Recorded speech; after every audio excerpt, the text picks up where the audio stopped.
Esto no es pose, no es personaje. Laciar auténtico. Opinión, experiencia y verdad. Con Claudio Laciar. Laciar auténtico. Cuando habla, habla en serio.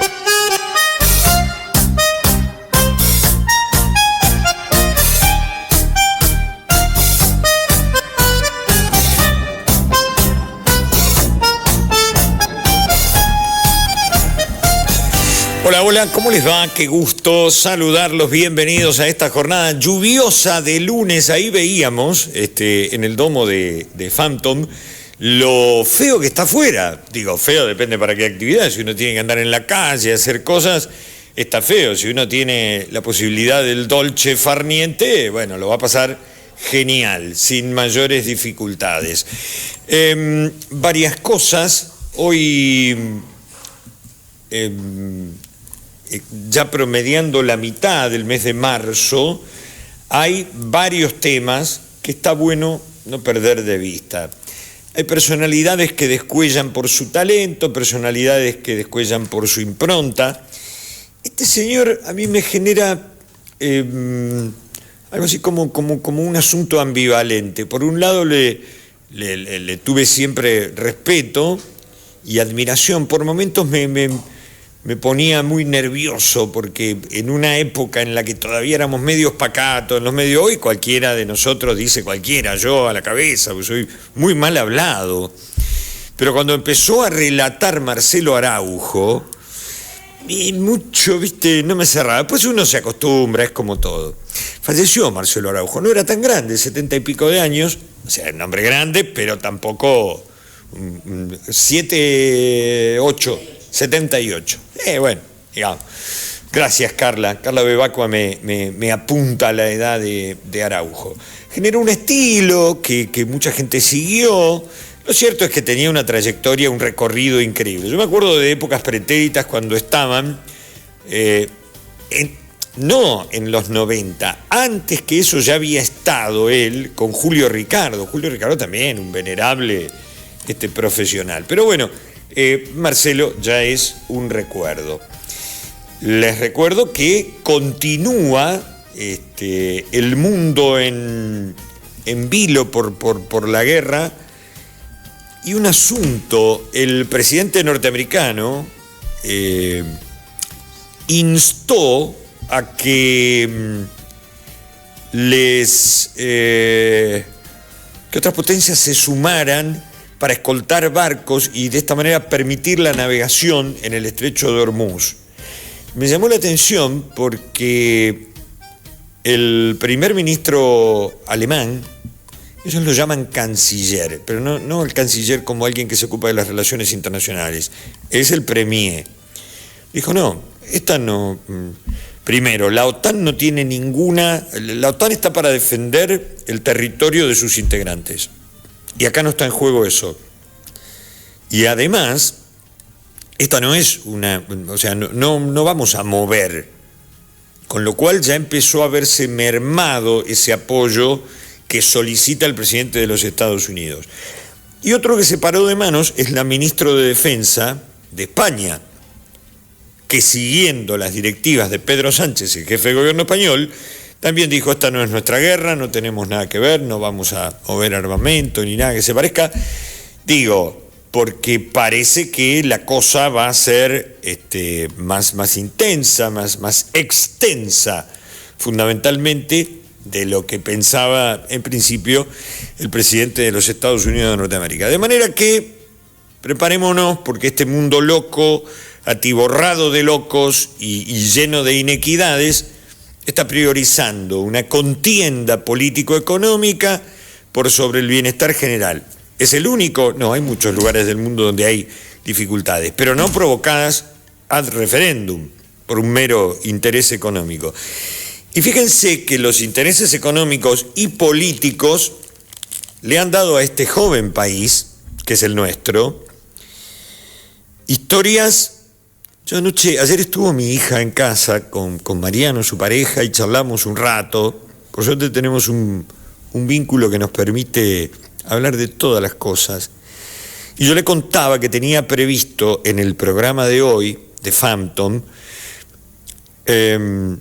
invitar a un realizador de Mar del Plata, con el que de vez en cuando nos cruzamos algún mensajito, y siempre que hay algo, una proyección o algo por el estilo, lo requerimos, y hoy nos va a acompañar. Ya en segundos lo estaré presentando. Antes quiero recordarles que estamos en phantom.net.ar, que hay un WhatsApp que es el 223-437-7506, en Instagram,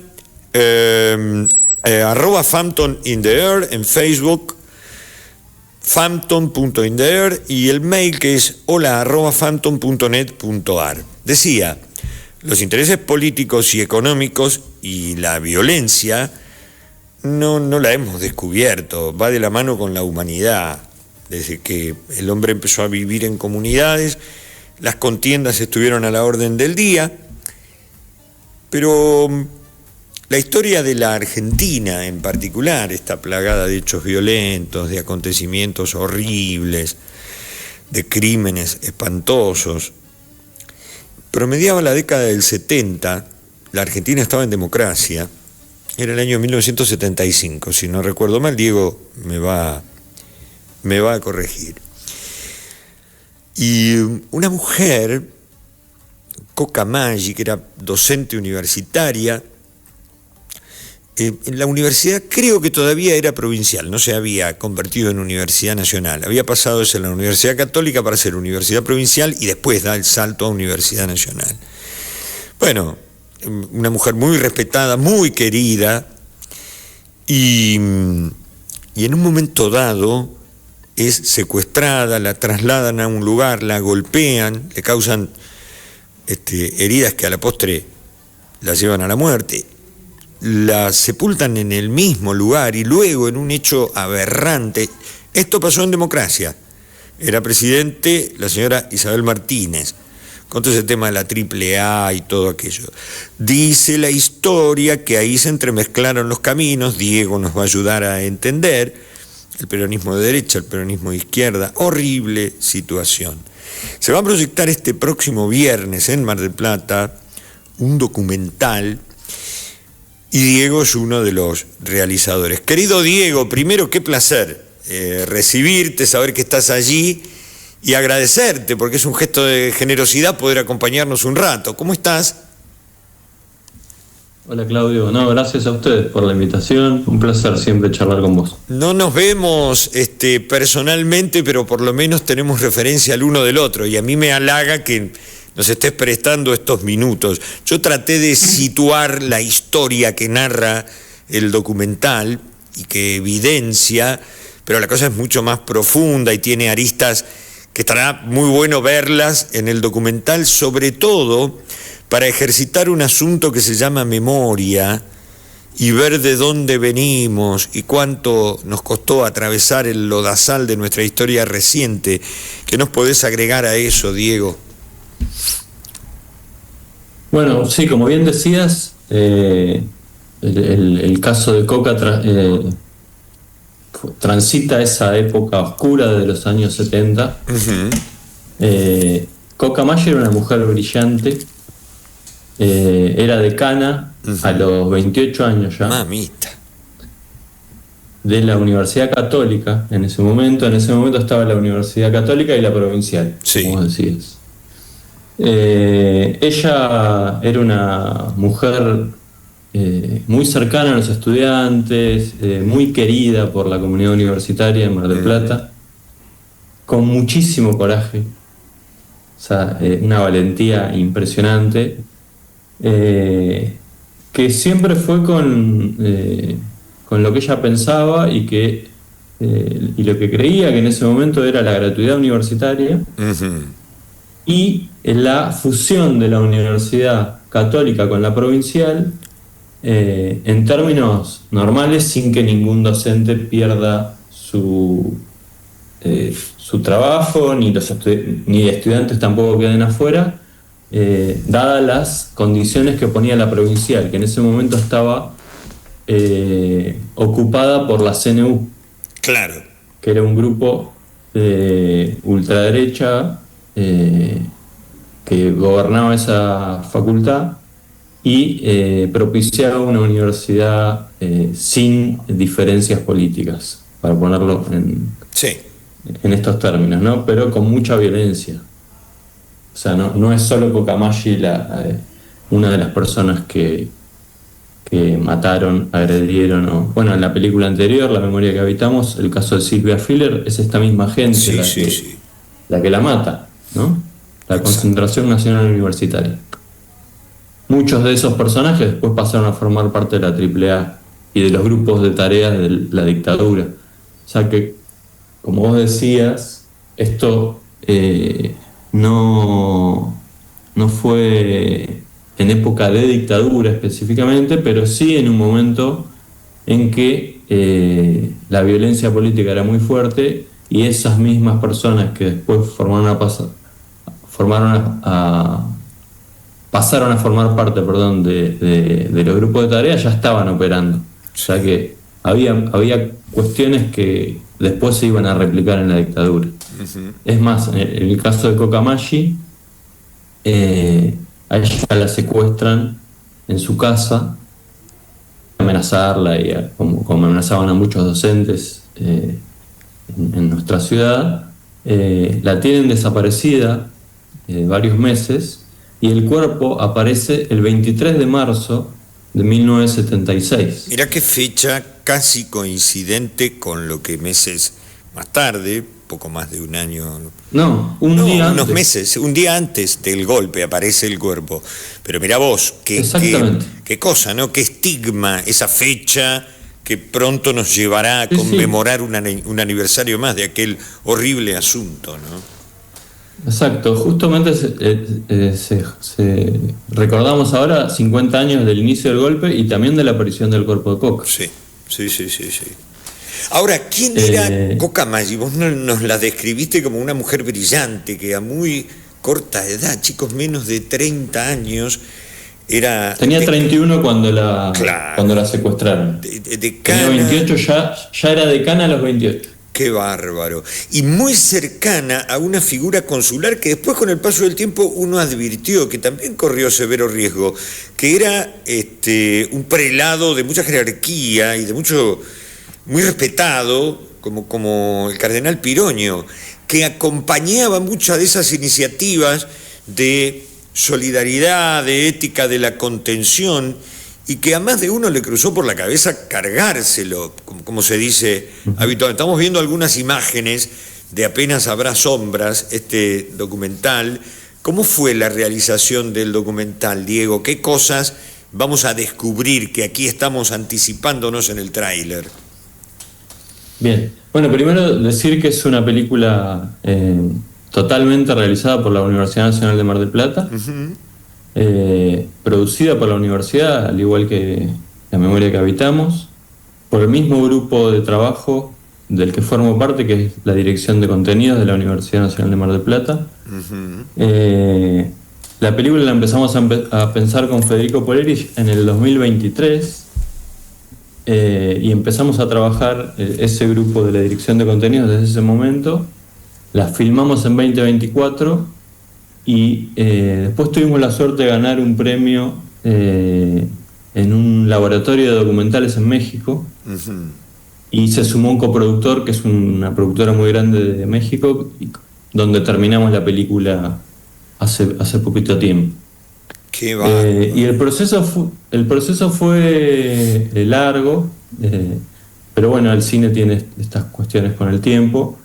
Fue un trabajo colectivo inmenso, o sea, participaron muchísimas personas, mucho más que el anterior, muchísimas personas de la universidad, trabajadores y trabajadoras de la Universidad Nacional de Mar del Plata y marplatenses que se sumaron a participar de la película, un proyecto grande para lo que es lo que veníamos haciendo, digamos.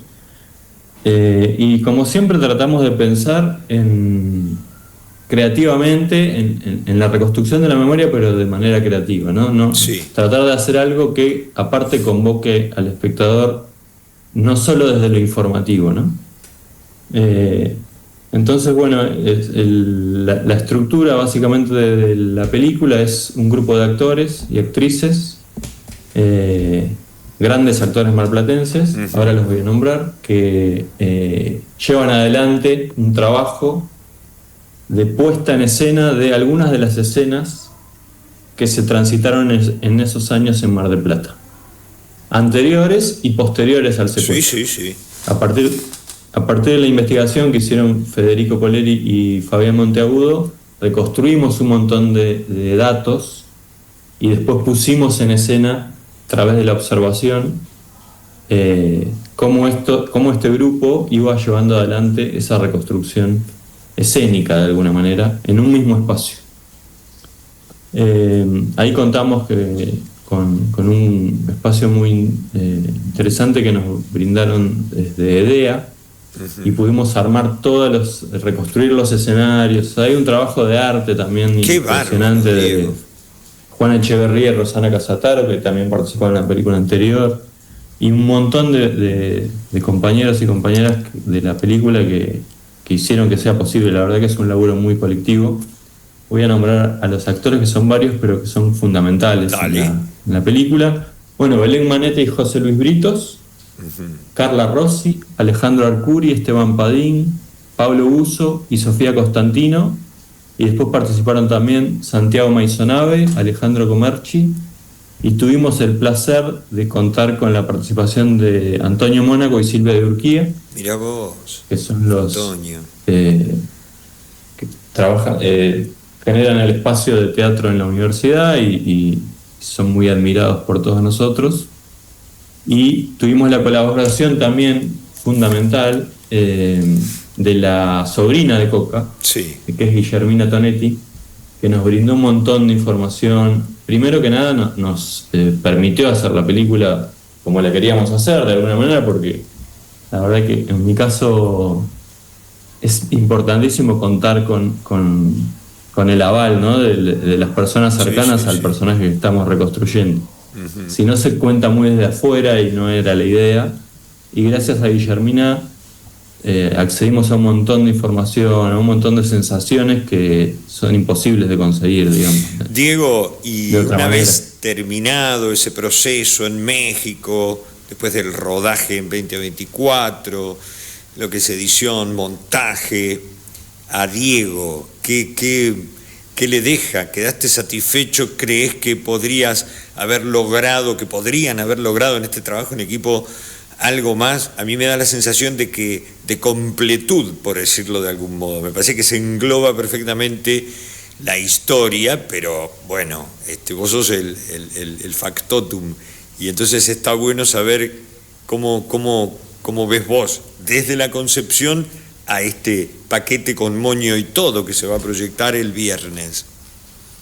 La verdad que yo estoy muy contento, estamos todos los del equipo, las cabezas del equipo, digamos, muy felices con el resultado de la película. Es un trabajo que a mí me da orgullo, me parece que es sincero con lo que queremos contar de Coca y con lo que queremos contar de la Mar del Plata de ese momento, y con las relaciones que hay con el presente. Parece que eso siempre fue fundamental en cómo pensar la película, ¿no? Que tenga un anclaje con el presente también, porque no es solamente mirar para atrás. Por lo menos en lo que a mí me interesa es que se relacione con lo que estamos viviendo ahora, ¿no? Es que, Diego, estamos hablando también a los jóvenes. Los anhelos y los desvelos de Coca y de su gente y de la gente que la contenía y la rodeaba son los anhelos que hoy sigue teniendo mucha gente respecto de otros conciudadanos. Total. Y digamos, en esta parábola de la vida hay hechos que se repiten. Digo, yo me acuerdo porque yo en el año 75 tenía 14 años, iba al segundo año del secundario, y recuerdo 2 o 3 episodios que me marcaron para toda la vida.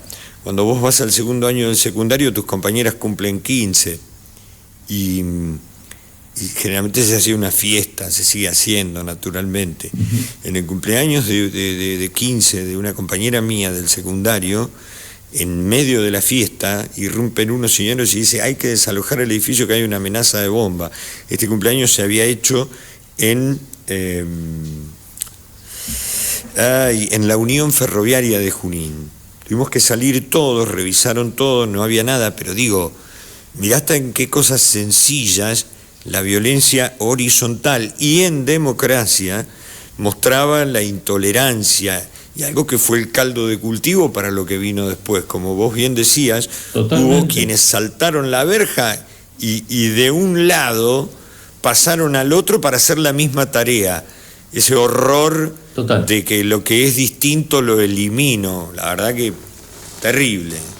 Sí, sí, terrible, terrible lo que vivimos, lo que se vivió todos esos años, y no solamente desde el 76, yo cada vez estoy más convencido y hay datos fehacientes, digamos, que esto empezó mucho antes. Sí, sí. Y eran grupos que tenían el apoyo del Estado mucho antes del 24 de marzo del 76. Y eso es terrible, porque operaban con total libertad y con el apoyo judicial, con el apoyo policial, con el apoyo de todas las fuerzas del Estado para ejercer terror y violencia y no poder escuchar opiniones diferentes. Coca era una profesora, o sea, no tenía ningún tipo de violencia en su discurso, y sin embargo la secuestraron, pasó meses o no sabemos cuánto, en las peores condiciones, y aparece un cuerpo tirado en la arena. Entonces, eso es terrible, y hacen aparecer el cuerpo un día antes de que arranque un periodo en el cual ya después la gente que pensaba diferente no aparecía. Claro, y fíjate que era un poco como decir, che, porque a esa altura, aparece un día antes, ya hacía varios días que se sabía que el golpe era inexorable. De hecho, la postura de Ricardo Balbín, que lo había ido a buscar a Perón en aquel retorno de 1972 a la calle Gaspar Campos,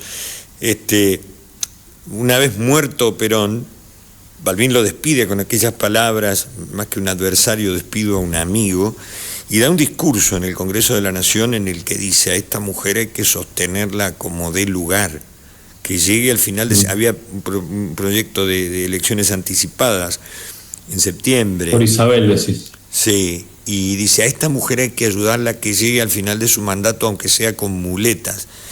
Si el principal referente de la oposición pensaba de esa manera, es evidente que el sustrato venía de antes y se marca en la muerte de Rucci, en las confrontaciones, en una cosa que es tan aleccionador lo que han logrado ustedes en este trabajo, que está bueno que los más jovatos como yo y aún más grandes, y los que son mucho más jóvenes y tienen respeto por la opinión diferente y abogan cada uno a su manera y desde su coloratura política por una vida mejor para todos y cada uno de nosotros, no perdamos de vista esto. Me pasó que el sábado, Diego, estuve en la proyección de otro documental. Vengo documentalista, pero porque me encanta bucear en algo que lo tengo muy presente, porque yo era un adolescente cuando estas cosas pasaban. Y lo tengo muy, muy, muy en carne viva. Y en la proyección de ese documental, que es como y coinciden las épocas, mirá, porque la concepción del Estadio José María Minela, en un documental que hicieron Cristian Serio y el querido Jorge Jaskiliov, que estuvieron acá la semana pasada, está todo, claro, está todo el entorno político y social que se vivía.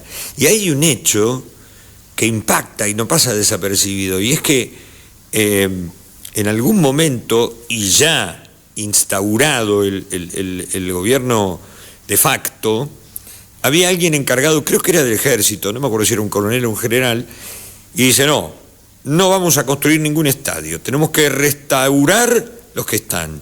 Dice: no podemos gastar más de 100 millones de dólares. Y se puso tenazmente a defender aquello. Un día sale de su casa, vivía en el Gran Buenos Aires, lo acribillaron a balazos y lo mataron. Y vino todo lo demás. Digo, revivir eso por un lado, te duele el alma. Por el otro lado, digo, yo tengo que estar firme en la memoria. Y aquellos que no tuvieron la contemporaneidad, saber que lo que a veces se vende con una pátina de supuesta honorabilidad no fue tal. Y bueno, somos una sociedad que tiene sus zonas erróneas, y para evitar, yo creo que eso nunca más va a suceder, pero para evitar tropezar con la misma piedra, está bueno tener presente lo que nos pasa. Por eso valoro mucho este trabajo, Diego. ¿Dónde se va a proyectar el documental? Se va a proyectar en el Aula Maggi, que es el aula magna de la Universidad Nacional de Mar del Plata, el viernes próximo.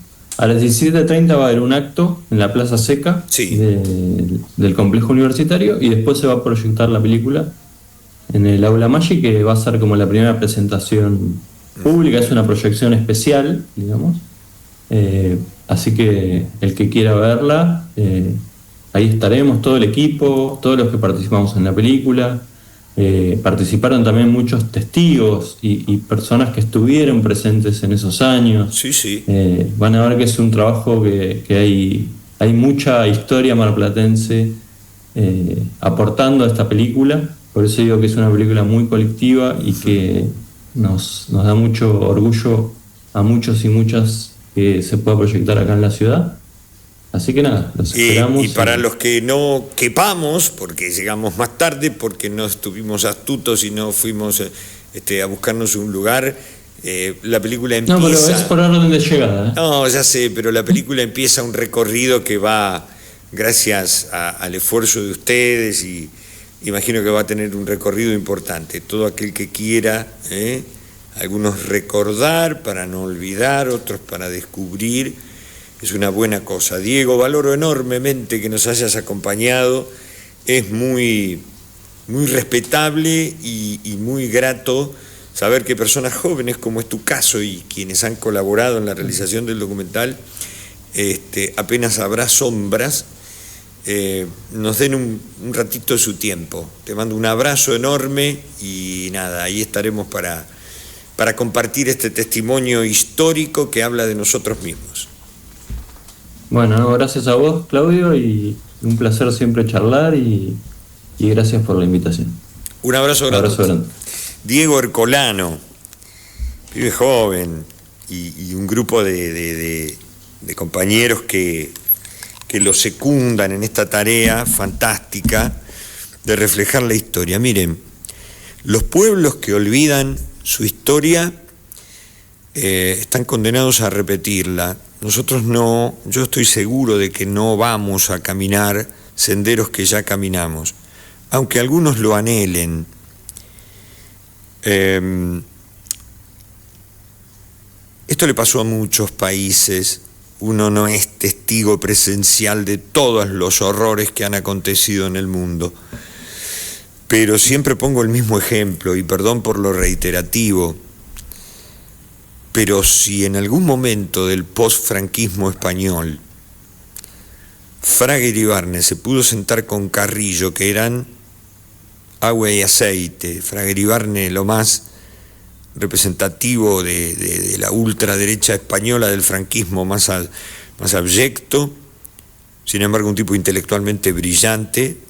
Digo, hay muchas historias de personas que han sido intolerantes con un montón de cosas. Un tipo intelectualmente brillante. Tuve oportunidad de entrevistarlo en la Universidad Nacional de La Plata, en ocasión de que se le confiriera un título de doctor honoris causa, notario, porque fue en la Universidad Notarial Argentina que funcionaba en La Plata. Y la verdad que imponía su figura. Pero si ese hombre que representaba el franquismo más completo se pudo sentar con aquel señor Carrillo, que era del Partido Comunista Español, después del tejerazo, se encerraron, y luego de no sé cuánto tiempo, porque nunca tuve en consideración, no tengo tampoco, no lo pregunté, dieron lugar a los pactos de la Moncloa, y aún hoy que aparecen todas las corrientes políticas y disputan palmo a palmo y se dicen las cosas más subidas de tono, pero en un marco, en un cauce, porque no es posible volver atrás. Para no volver atrás, para no cometer las espantosas cosas que cometimos allá lejos y hace tiempo, están este tipo de realizaciones. Después habrá quien adhiera o quien no, pero está bueno testimoniar cosas, y sobre todo para generaciones muy jóvenes, porque yo soy padre de 3 hijos y su crecimiento fue acompañado de nuestras experiencias de una nueva apertura democrática.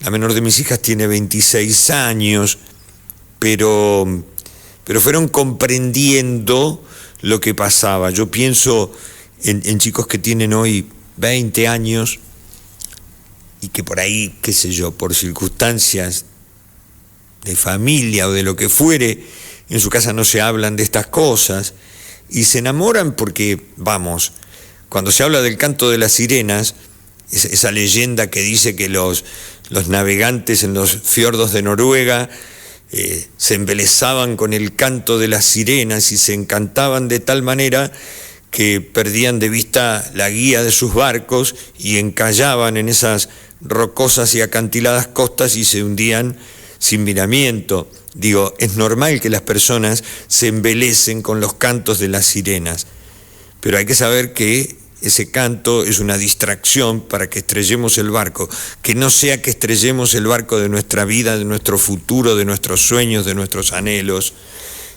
por un canto de sirenas. Tómelo, déjelo, tampoco soy el dueño de la verdad. Tenemos que hacer una pausa que será muy breve y hay otros temas que vale la pena, vamos a charlar. Hagamos la pausa y ya volvemos.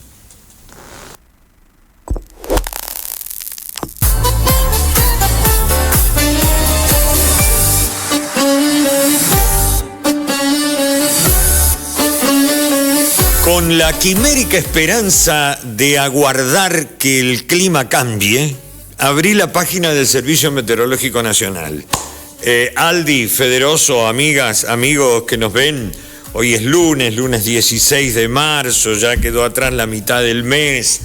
Les quiero decir que lamentablemente, dentro de un ratito deberían, cuando ustedes miren este programa, que lo pueden ver a demanda cuando sea, acuérdense de suscribirse a YouTube para ver y los programas de Phantom. De vez en cuando un me gusta, una cosita así, no vendría mal. Cuando lo vean, recuerden que estaba a punto de jugarse, debería ser en poco menos de media hora, a las 15:30, más o menos, media hora, 40 minutos, el juego entre Aldo Civi y Huracán, acá, en el José María Minela. Las condiciones meteorológicas son horribles, sigue lloviendo, y según veo en el servicio meteorológico, va a continuar de esta manera. También hoy, hasta la noche, y mañana martes, hasta pasado el mediodía. García Márquez, creo que es en 100 años de soledad, cuando habla de aquella historia de una lluvia que no paraba nunca, dice que a la gente le crecían escamas de tanto que llovía. No voy a exagerar porque hace apenas unas horas que está lloviendo, pero cuando llueve tan continuo y el cielo se encapota, uno sabe que suele haber un par de días aquí en esta región del país, y hoy no es la excepción.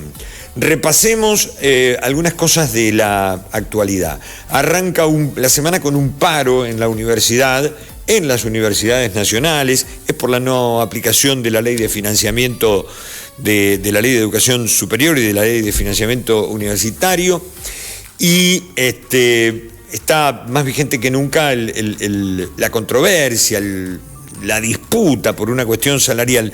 Esto lo comenté el otro día y hoy tuve ocasión de charlar en la radio con una de las autoras de un informe que elaboró la Universidad Católica Argentina, acá tengo, hasta ahora se juega, acá me mandaron las formaciones de los equipos, por lo menos los 2 planteles que se preparan para la disputa del juego. Decía que hoy tuve la oportunidad de charlar con una de las autoras de un informe de la Universidad Católica Argentina que es demoledor en cuanto a cosas. Yo el otro día arrojé unas cifras y las di medio como a tontas y a locas. Este informe de la Universidad Católica Argentina, entre otras cosas, dice que según esta encuesta, el 56% de los trabajadores registrados, es decir, los que cobran bien, que están en blanco, que tienen su aporte social, que tienen su aporte jubilatorio, se saltea comidas o consume alimentos de baja calidad nutricional por motivos económicos. Un fenómeno que refleja el impacto del costo de vida sobre el empleo formal. Este estudio se hizo, siempre es una proyección, sobre 1.200 trabajadores formales en todo el país. También muestra desigualdades regionales.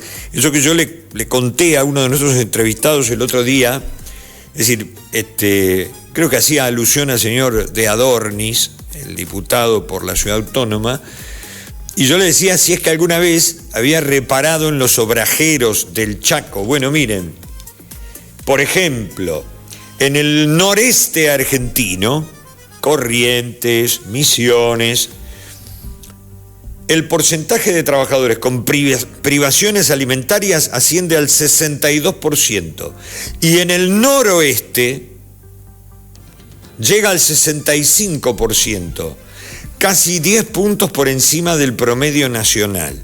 ¿Qué quiere decir esto? Que una persona sale, y dice, el estudio también advierte que el costo de alimentarse durante la jornada laboral se volvió un problema.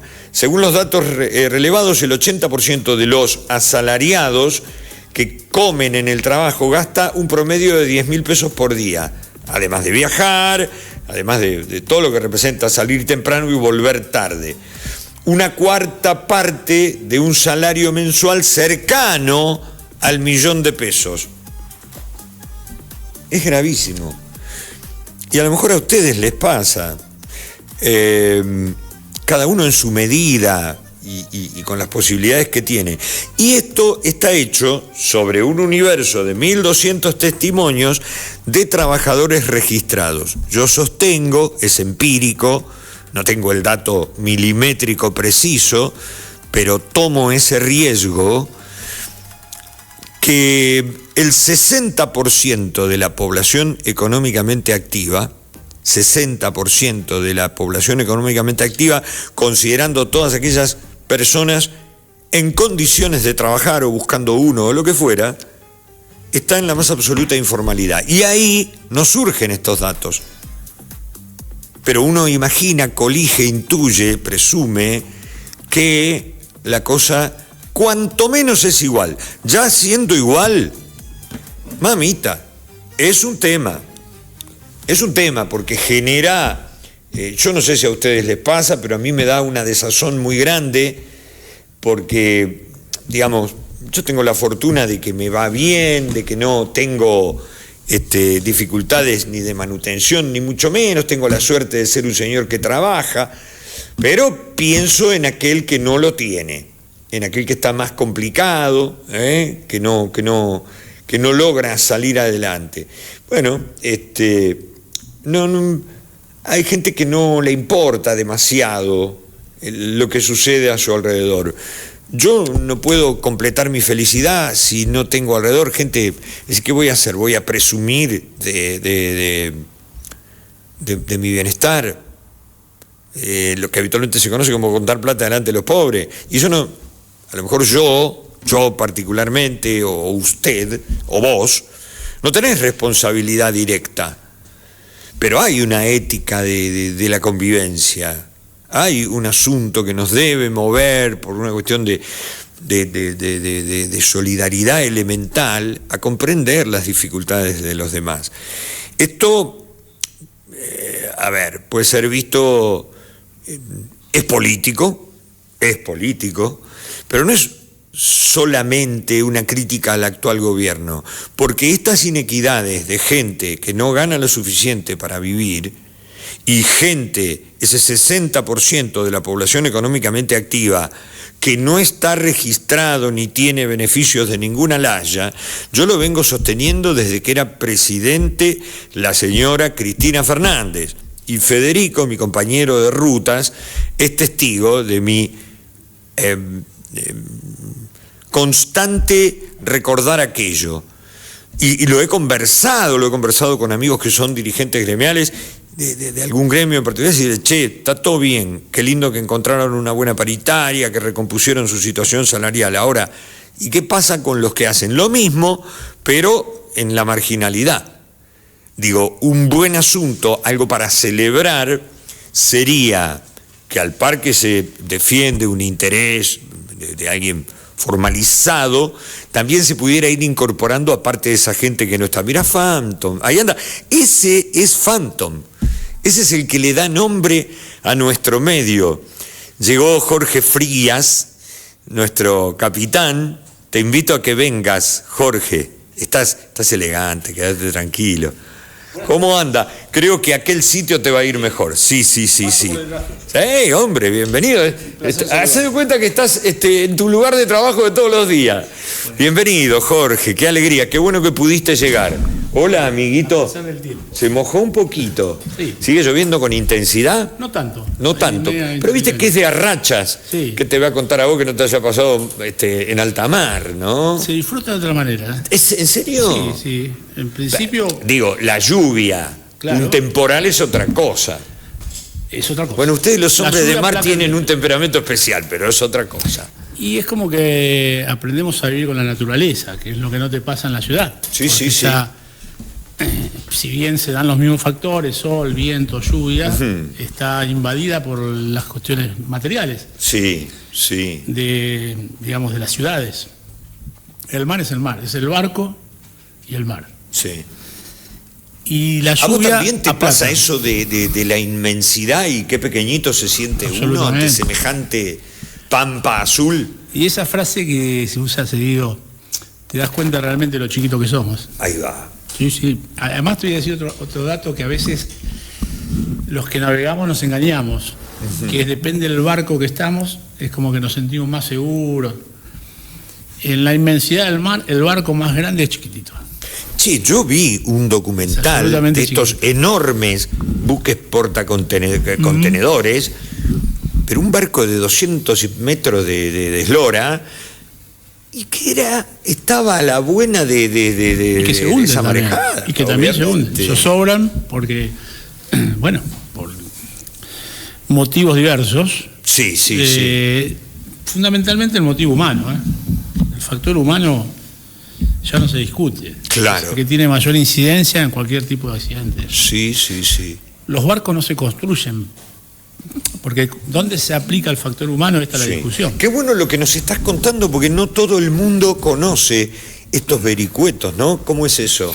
Los barcos no se construyen para que se hundan. No, claro. Los barcos son boyas. Sí. Para que se entienda fácilmente. Son boyas que son construidas de una manera tal que depende a lo que se va a dedicar en la navegación, están construidos de una u otra manera. Pero están construidos de manera estanca. Es decir, para nosotros conocemos la condición Zulu, eso significa que el barco está totalmente cerrado. Esa condición se usa para cuando hay guerras. Ahora lo que está pasando... Sí, lo que ocurre en Oriente. Vos venís navegando, de pronto hay explosiones, puede haber cualquier de este tipo de armamentos tóxicos. Sí. Entonces el barco tiene una capacidad de ponerse en condición Zulu, que es cerrarse herméticamente, con un tiempo obviamente de oxigenación, para salir de esa situación. Lo mismo pasa con cualquier temporal, pero para que eso ocurra, la tripulación debe estar entrenada. Altamente entrenada. Y el barco en condiciones. Esto significa que las puertas estancas, por ejemplo, deben cerrarán herméticamente como corresponde. Y sin embargo, no voy a decir que hoy, pero en 20 años que navegué he visto buques que el burlete de esa portatanga estaba pintado. La flauta. Sí, un trabajo que se hace en mantenimiento de pintura. Y vaya a saber, obviamente, falta de controles, falta de preparación del recurso, etcétera. El pintor, el ranchín, como se lo conoce, y estaba pintando la puerta y pintó el burlete. Ese burlete ya pierde capacidad. Claro. Bueno, así te puedo dar muchos ejemplos. Lo mismo pasa con los ojos de buey o las ventanas. Lo mismo también, ya no, son cosas que han ido evolucionando para bien. Pero también antes había una cosa de hacer agujeros para sacar una antena, para escuchar la radio, tratar de tomar algún tipo de señal. Hola niña, ¿cómo le va? Muchas gracias. Eva. Gracias, Eva, campeona. Muy amable. Es además, Eva, una cocinera estupenda, puedo dar fe de eso. Y creciendo en eso. Mirá vos, hay una particularidad qué lindo. Que tiene la Asociación de Capitanes, que es una suerte de escuela o escuelita. Qué lindo, todos van es un orgullo, dando pasitos en mejorar su condición. Sí, es un orgullo para mí, como responsable, que varias compañeras han llegado a esta organización de una manera y han evolucionado y hoy están ocupando lugares de jerarquía incluso. Qué buen asunto. Jorge. Bueno, te decía eso y te cerraba. Perfecto. Hasta la perforación para pasar un cable, que parece una cuestión, el que la hace, de alguna manera la está conservando. Sí. Pero también después se va a otro barco. Claro. Y se lleva la radio y el cable. Y quedó el agujerito. Deja el agujerito. Sí. Y eso es una gran complicación. Claro. Ahí es donde se pierde esa invulnerabilidad de los compartimientos estancos y pueden traer un problema muy grande. Exactamente. Vamos ahora al presente.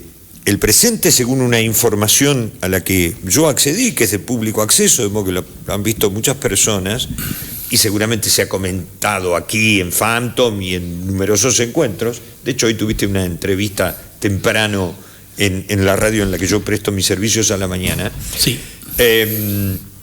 Y hay una situación que se están, digamos, están postergadas las zarpadas de qué tipo de barcos. De la flota fresquera. De la flota fresquera. ¿Y cuál es la situación? Ya no. Ya están absolutamente liberados. Ya informamos a las cámaras que tal lo comprometido. Terminaba la reunión y los buques quedaban absolutamente liberados. Pero como le dije a Caterina, la movilera, como se presentó ella, nuestra compañera jovencita, muy amable, divina, jovencita. Muy amable, sí, claro que sí. Temprano hicimos una entrevista para Mondino, según me dijo. También le aclaré, como aclaré al principio, que esta demora tiene una necesidad en función de nuestra idiosincrasia laboral. Sí. No hay manera que nos pudiésemos reunir si no recurrimos a esto. Pero fue consensuada con las cámaras. Ajá. No hubo ningún tipo de conflicto. No era conflicto, era acuerdo. Además, tenían libertad de salir a navegar quienes no pertenecieran a esta asociación. Claro. Y quienes no pertenecieran a ninguna. Pero también tenían libertad de salir quienes pertenecieran a la propia asociación. Es decir, acá no hubo ningún paro, ningún tipo de conflicto. Presión. Era una cuestión de madurez. ¿Asociada a qué? Al cambio de conducción, que si bien sigo encabezando, pero bueno, terminaron las elecciones, hay una comisión directiva renovada, bastante renovada, que entendió, por eso lo decidimos, que para empezar el año, ya empezáramos con este tipo de reuniones para ver qué queremos hacer, para justamente no tener que llegar a situaciones de conflicto. Claro. Entonces, si lo podemos, anticiparse. Exactamente, lo podemos hacer a través del diálogo, mejor. En esa línea, Claudio, tuvimos una repercusión tibia, me voy a animar a decir. Sí. No fue masiva, si bien el sector lo podemos ver yendo al puerto o por los sistemas de localización. La flota que fue convocada está amarrada en su mayoría, otro tanto está navegando. Si alguno salió, estaba en todo su derecho. Sí. Así lo dejamos aclarado. Lo cierto es que en la reunión estaba el mensaje de una cierta mayoría, digamos así. Con lo cual pudimos trabajarlo siempre está todo en el eje de la evasión fiscal, que significa cobrar parte del salario en negro. Esto se debate, no es un deseo ni algo que el trabajador, en este caso el capitán de pesca, demande, sino es el sistema perverso en el cual desarrollamos la actividad. ¿Por qué digo perverso? Porque podríamos responsabilizar al sector empresario. Pero entonces me pregunto, ¿no hay entes de contralor? Claro. Entonces, el sector empresario con todo derecho juega con las cartas de las que dispone. Entonces yo después de tantos años no responsabilizo para nada al sector empresario y mucho menos a los capitanes de pesca, a los trabajadores que tienen que llevar adelante su trabajo y llevar su salario como cualquier trabajador a su casa.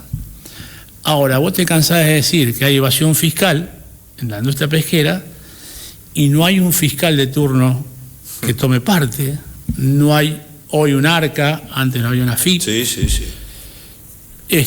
ni nadie. Entonces, en ese escenario vos tenés que tratar de seguir adelante y llevar adelante la gestión, que los distintos compañeros que renuevan el padrón social en el cual nos tenemos, porque hoy teníamos compañeros que ya están cerrando su vida laboral, claro, que están pensando muy próximos a pasar al retiro, como en su retiro, dice, que están demandando cosas que hace 10, 15 años no las demandaban. Claro. Y hay una franja de capitanes que están demandando eso. No quiero trabajar en negro, no quiero cobrar en negro, quiero que el aporte de mi obra social alcance con mi recibo de sueldo. Bien, pero cuando vamos a la práctica esas cosas no suceden. Claro. Entonces, bueno, por ahí pasó mayoritariamente la reunión. Vamos a hacerle un planteo concreto a la Cámara, nada del otro mundo, es algo que venimos hablando hace mucho, cómo normalizamos esto o cómo achicamos un poco esa franja. Y en esa línea veremos qué pasa y después veremos. La noticia en este caso es que finalmente hubo un acuerdo y ya los buques están habilitados a zarpar. Sí, absolutamente. Sin ningún problema. Haciendo la salvedad de que esa decisión tomada por mayoría de los capitanes dejaba libre albedrío para quien quisiera zarpar si correspondía si tenía el compromiso. ¿Sabés qué pasa, Claudio? Permitime esto. Sí, por favor. Que te interrumpa con todo respeto. No es fácil. Y parece, si se quiere, algo pretencioso. Pero ser capitán de pesca no es un trabajo más. Es una profesión, un trabajo que está abordado por innumerables obligaciones emanadas de las distintas leyes, ordenanzas, disposiciones, etc.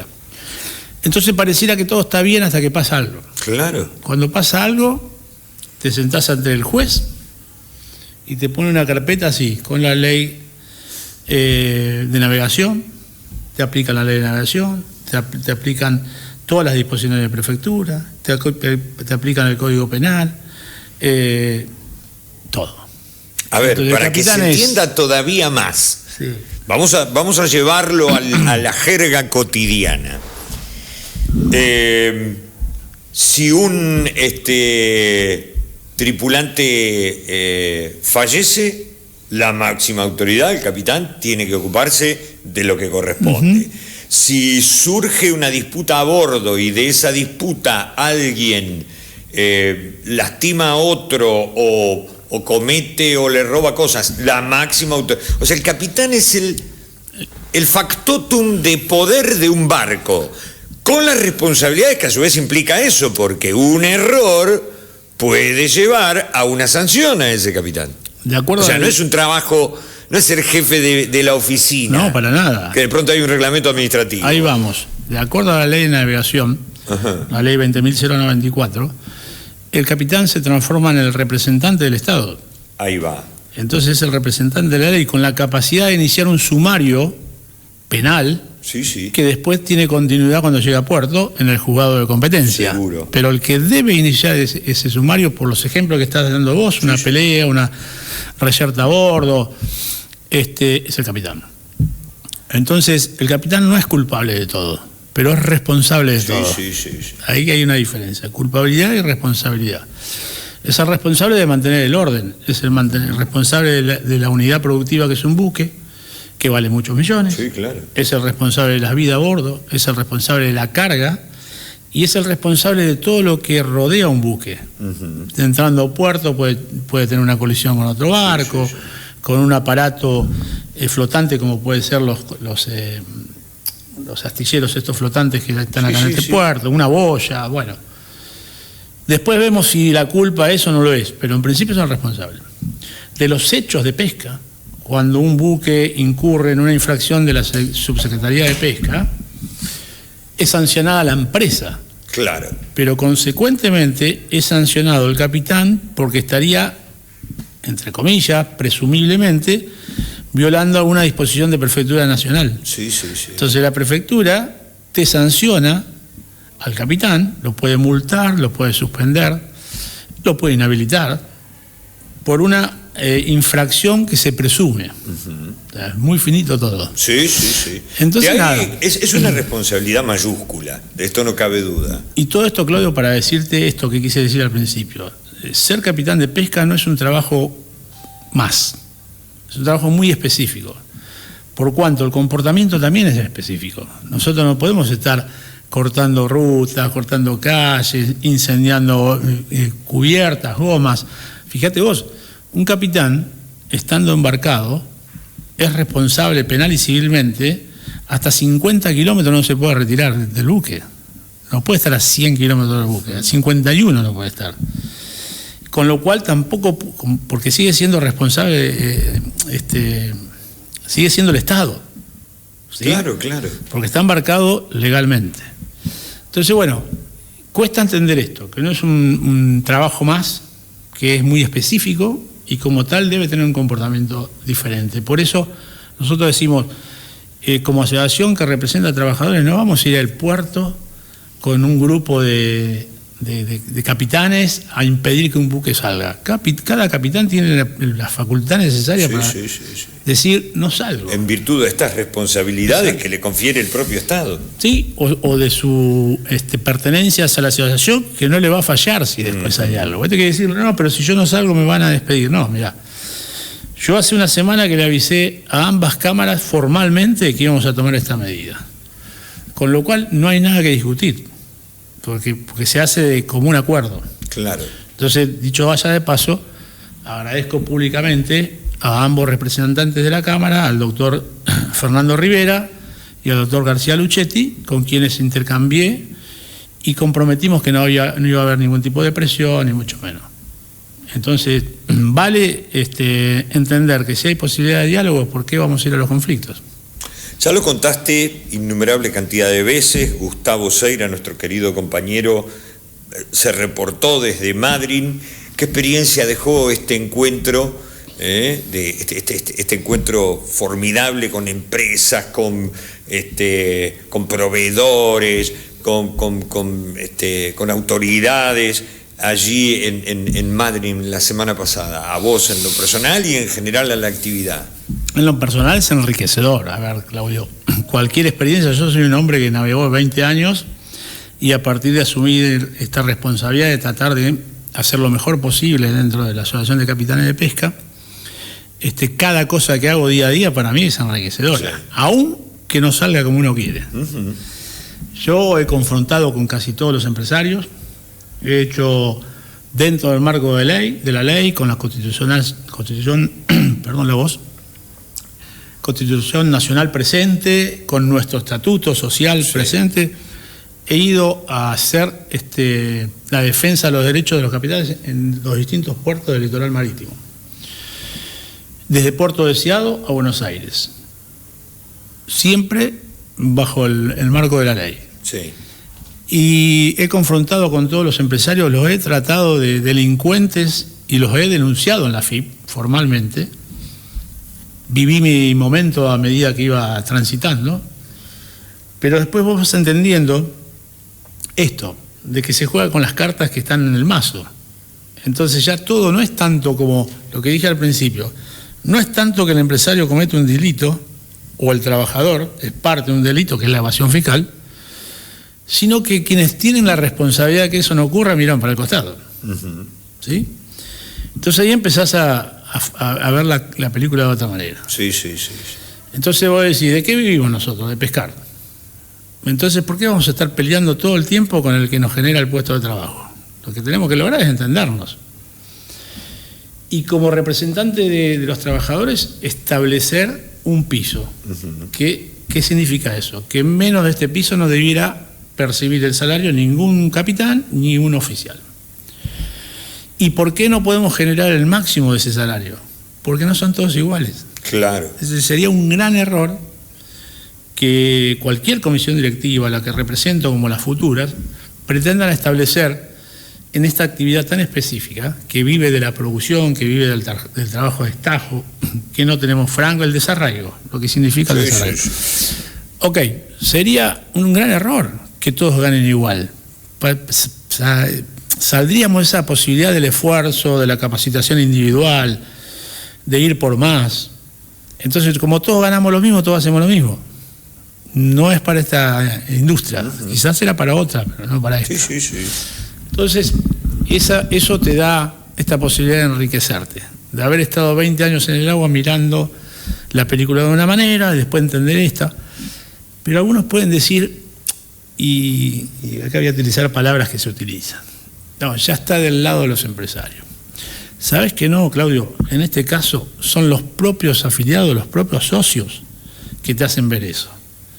Porque vos podés confrontar y personalizar cualquier tipo de lucha, pero después el capitán se pone de acuerdo con ese empresario. Claro. Es como meterse en una pelea matrimonial, ¿viste? Sí. Vos te metés y después terminás mal vos, dicen. El comedido sale mal, ¿no?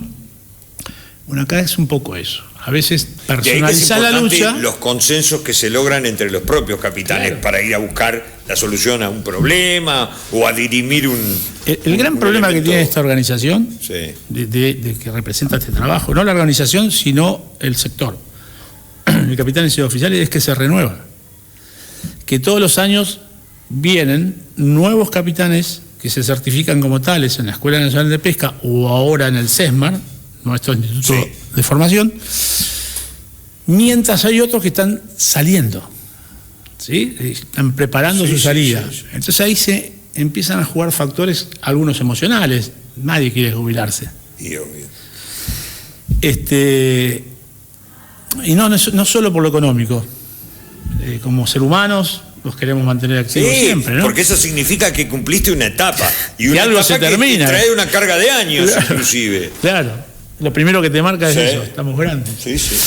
Bueno, pero también hay una cuestión económica.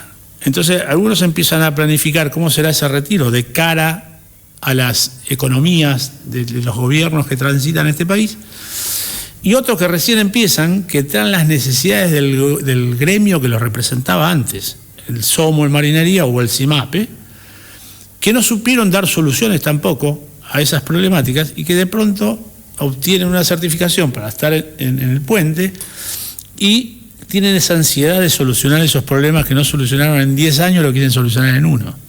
Y hay un proceso que hay que transitarlo. Eso hace que no sea fácil todo esto, porque hay una simbiosis, pero que no está unificada. Todos piensan distinto. ¿Volverías a elegir esta profesión con la que te ganás la vida y que te apasionó en estos años? ¿De conducir? De ninguna manera. No volvería a repetir lo que... ¿Sí? Absolutamente. Que no estoy diciendo que la pasé mal, que la he pasado mal, porque me han pasado cosas que no viene al caso contar. La he pasado mal, pero uno aprende que cuando está expuesto... forma parte. Además que yo llegué por una casualidad, siempre lo cuento. Yo estaba viviendo en Miami, no estaba viviendo literalmente, pero estaba preparando un escenario para eso y no pude, la pesca me tiró siempre mucho más. Había un conflicto acá en Argentina y una empresa me convocó. Acá en Argentina, conflicto, no, jamás hay conflicto. Un paro de 100 días hubo en ese momento. Querida. Bueno, yo estaba allá y veía el noticiero todo el tiempo, viste, desesperado. A las 7 de la tarde se pasaba un noticiero donde pasaban los problemas de latinoamericanos, de 3 o 4 países, y en eso estaba Argentina. Y me daba mucha bronca que Mónica Caen Danvers. Sí, y el marido. El esposo, sí. Sí. Bueno, esa pareja... César Massetti. Nunca hablaban de la pesca. Vos sabés la bronca que me daba. Me comía la media hora esperando que digan algo de una actividad tan productiva como la industria pesquera, que ya hacía 2 meses que estaba de paro y no decían absolutamente nada. Sigue pasando, algo. Sigue pasando. Yo te voy a decir algo. No me quiero exceder mucho, pero tenemos un minutito más. Bueno. Chicos, ¿me consienten? Yo llegué a Mar del Plata en 1993. Claudio, manejamos las horas extra nosotros ahora. No, bueno, pero están ahí trabajando. Después las negociamos. Jorge, nueva ley. El asunto es este. Modernización. Yo llegué a Mar del Plata en el 93 y venía de trabajar en lo que hoy se conoce ampulosamente como Canal América, el viejo y querido Canal 2 de La Plata. Para nosotros y para los directores de noticia, Mar del Plata era un premio. Mar del Plata, la lonja de costa atlántica, sí. Un viaje a la Patagonia y el pintoresquismo de las lanchitas amarillas y de un buque de altura que aprendimos a distinguirlo por generosidad de ustedes que nos decían, mirá, este buque es esto, este buque es el otro. Ahora, puedo decirte con total honestidad y darte la derecha, nunca, tengo 46 años de carrera, de los cuales 32 los hice en Mar del Plata. Hasta que yo no vine a Mar del Plata, nadie, en ningún canal, en ninguna radio, en ningún proceso comunicacional, me dijo, Laciar, andá a cubrir el reclamo de la pesca o fíjate por qué están parados los buques, porque no se considera y no se tiene idea de la magnitud de esto. Por eso yo, como en misa cada día digo, guarda con estar de espaldas al mar, guarda con estar de espaldas a la pesca. Para Mar del Plata es una de las 3 patas en las que se sustenta la economía regional, como puede ser para Cuyo, la vid u otras actividades. ¿Se entiende? Ninguna cosa es olvidable, pero guarda con esto, porque si esto se para, amigo, acá vamos a parar los caños todos, ¿eh? Tengo malas noticias para decirte, Claudio. Tristemente, no conozco intendente que haya cruzado Juan B. Justo. Más que para la fiesta de los pescadores cuando se hacía. Sí, cuando se hacía. Yo fui animador de ella más de una vez. Bueno, fíjate qué triste. La fiesta de los pescadores era una fiesta nacional. Sí. Hoy no tenemos más celebración. Los intendentes que gobernaron esta ciudad los últimos 3 mandatos, a ninguno le importó. Perdimos una fiesta nacional. ¿Cuántas fiestas nacionales tiene Mar del Plata? Pero si tiene... Bueno, la del mar y casi la perdimos el año pasado. Bueno, sí. Bueno. Déjame decirte algo porque va a cerrar mal. Yo, por ese motivo que te decía de Miami, hablamos de Massetti, yo me vine, porque era algo más fuerte que yo, podía haber estado 90 días como cualquier turista. Me vine a los 70. Encima me convocó una empresa para hacerme cargo por primera vez de un barco como capitán y no pasó porque... ¿Por qué no pasó? Porque quien se tenía que retirar no se retiró. Claro. Yo con la avidez que tenía de venir a ser parte de la situación y esa posibilidad de trabajo ni lo dudé, me vine. Y en esa reunión dije 4 palabras seguidas y por eso estoy hablando ahora con vos. Ese fue todo mi éxito. Jamás pensé que iba a ser gremialista ni mucho menos estar al frente. Dije 4 palabras seguidas y ese es el inicio de mi historia. Pero... ¿qué te dije cuando yo no volvería a repetirlo? ¿Que todo fue feo? No. Lo que te estoy diciendo es que ya lo hice. No quiero repetirlo. Claro. Ya lo hice y soy una persona que quiere hacer más cosas. Quiero hacer cosas diferentes. Ya hice lo que hice. Esto es lo que puedo dar. Yo no me quedo a calentar sillas. Si todo lo que se puede ver que lo hice está hecho y no hago más, es porque no puedo hacer más. Entonces, tengo que dejarle el lugar a otro compañero. Por eso... el día 22 que hacemos el cambio de mandato, dentro de los actos que vamos a hacer como nueva comisión directiva, yo voy a dejar planteado, asentado, que voy a declinar renovar mi mandato para el 2030. Como secretario general ya cumplí. Hice todo lo que yo entendí que hice y que podía hacer, lo hice. No estoy para calentar asientos, no sirvo para eso. Me volveré a navegar o no, no lo sé, pero esa es mi decisión. y ojalá que cualquiera que esté en el lugar tome esto con esa voluntad, porque no es malo. Si lo haces bien, si lo haces con honestidad, con transparencia, con ganas, con objetividad sobre todo, entendiendo que no todo lo podés ganar, está bueno. Está bueno porque está lleno de matices. No es solamente luchar por el salario de tus compañeros, hay un montón de cosas. Seguro. Vos fíjate la educación, esto que Dios me permitió desarrollar, que es un programa de difusión. Cuando nosotros asumimos con Abascal, Sí. un ex secretario general que ya no nos acompaña en este plano, que lleva este lugar que estamos, lleva el nombre de él, que se lo pusimos en vida. Sí, sí. Me gusta resaltarlo. Eso es otra cuestión Todos los importante. edificios que nosotros tenemos, tanto en la Patagonia como acá, llevan los nombres de secretarios generales que se los dimos en vida. Desde el edificio central, que es nuestro primer secretario general del año 83, lo inauguró él. Bueno, así sucesivamente. Digo, entonces, tiene un montón de cosas hermosas. Y conocer gente como vos, lo digo con todo respeto, esto para mí es una cosa impensada, Claudio. Bueno, muchas gracias. No lo minimicemos, para mí es mucho. Y he tenido placeres bárbaros que se lo agradezco a los compañeros que me han elegido, como haber ido al Vaticano, como haber estado en la ITF, en la Federación Internacional de Transporte. ¿Te cambia algo? No. Pero si no hubiera estado por acá, no lo hubiera hecho. Seguro. ¿Sí? Y lo que te carga es un caudal de conocimiento. Que nuestra charla arrancó con eso, es decir, me encanta conocer, me quiero desarrollar. Y algo más terrenal, Claudio, que no quiero que se me escape, lo dijimos recién con Eva y su café. Eso es maravilloso. Si un humano se da cuenta que puede ayudar a otro con poco, con solo escucharlo y verlo, y que se... Bueno, son las cosas que yo agradezco por haber pasado por acá. Yo te agradezco a vos por haber aceptado esto. Sé que venías de la reunión. A veces cuando la reunión termina uno tiene ganas de tomarse el palo y dice, no, yo acá no me quedo ni loco. Gracias por venir, pero además gracias por esta hospitalidad que cada vez que llego al estudio de Phantom me siento como en mi casa. Aquí hay una gente maravillosa que trabaja muy bien. Hoy lo sintetizo en Aldi y en Federico, pero Camila, pero todos los chicos. Todos. Eso también es buenísimo, ¿eh? Cuando vos tenés posibilidad de meterte con la juventud, es genial. Se aprende. Entre los grandes lo único que hablamos de enfermedades, mayoritariamente. ¿Qué te duele hoy? Hay que mezclarse. No sabes cómo todo, y yo de esa sabes la que tengo. Claudio, te agradezco que me has hecho participar, pero quiero que me invites en otras oportunidades más tranquilo, porque me gustaría hablar de política. Vamos a hablar de... Mirá lo que pasó ayer en Mar del Plata con el Partido Justicialista. Sí. Pero vamos a hablar un día de... Es más, originalmente la primera vez que nosotros nos encontramos para hablar de esto, dijimos, qué bueno estaría hacer un programa de política. Vamos a hacer paralelamente, no sé, un par de veces por semana, una vez, aunque sea. Acompaño, una charlita y nos ponemos a conversar. ¿Qué te parece? Genial. Yo, si me permitís, me dejás jugar con experiencias nuevas. Te hago del Grondona de Neusta o del Rossi de Grondona. Sí.